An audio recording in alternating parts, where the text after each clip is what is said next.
Hello everyone. The pose I'm going to teach you in this little video is called Supta Baddha Konasana, and you may have been in class before when I've said that name, and you see some people around the room who know what the pose is suddenly have a look of contentment because it's a really lovely pose. It does involve the use of props to make it very super supportive. You can get away without using props. It's just not as restful because you need to have that feeling of completely letting go in the pose. I'm going to show you how to do up a yoga belt first. That's one of the fundamental features of this, is that we use a belt to tie the legs so that they don't fall away from the body. And when you have one of these yoga belts, they have a D-ring buckle like this, or it could be two buckles together, but this is the simplest one. You can get these from Yoga Matters, Yoga Mad, and you're after a D-ring buckle or a classic Indian yoga belt. It's got a little piece of metal that folds across the top, and if you look on one side, the metal's folded like that, and on the other side it's smooth across its whole edge.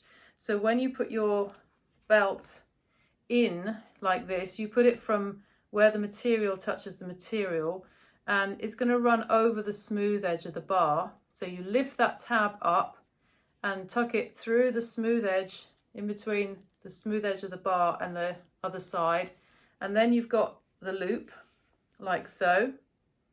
If you put it the other way round, you see the hooks are there, it will get frayed, it will catch on the folded metal, so it's important to put it that way around. And also, to adjust it, you hold the buckle, hold the tab, and then you can tighten it that way. It's very, very easy. You don't have to thread it through. And when you're trying to loosen the belt, you hold the other side like that of the loop, and you just hold the buckle again and pull, and it's really easy. Okay, so that's the belt done. I'm going to show you how to set up for Supta Baddha Konasana. Now, Supta means supine. So normally, if it's a Supta pose, it's a lying down version of a standing pose or a lying down pose. Baddha means bound and Kona means angle.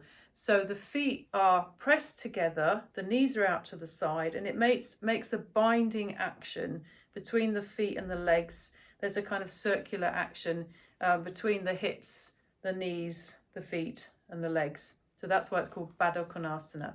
So let's show how to do that. Now, I've got over here a bolster which is going to support the back body.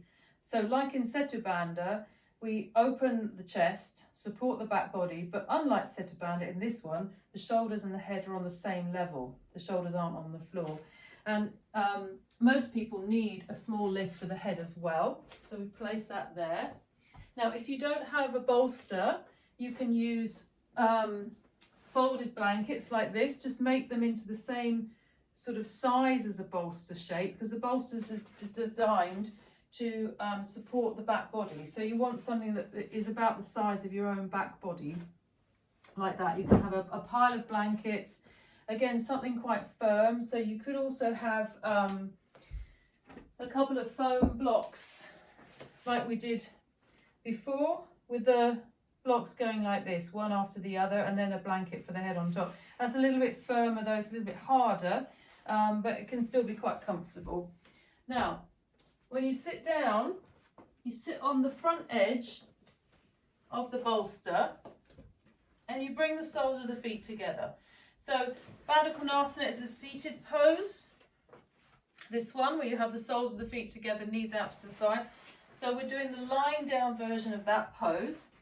And then the belt is going to go around my hips.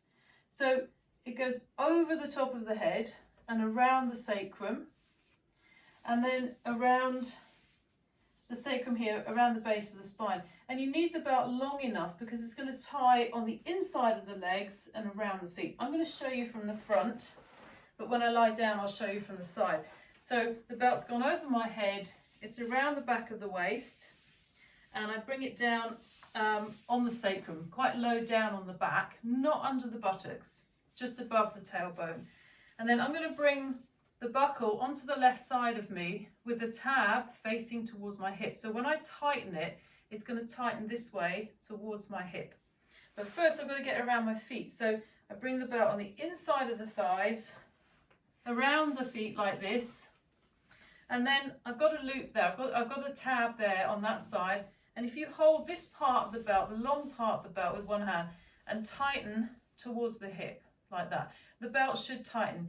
If you pull the belt up towards the ceiling, it won't tighten, it will block. So tighten it along like that, and then you draw the feet in as close as you can towards you. So let's see from the side. So you've got the belt nice and tight. It's not around your waist, it's around the base of the spine, the sacrum area. And then you slide off your bolster. So now the buttocks are on the floor, and you need a little bit of a gap between the edge of the bolster and the pelvis. And then you're going to lie down over your bolster. Bring the blanket so that it touches the neck, shoulders, but not under the shoulders.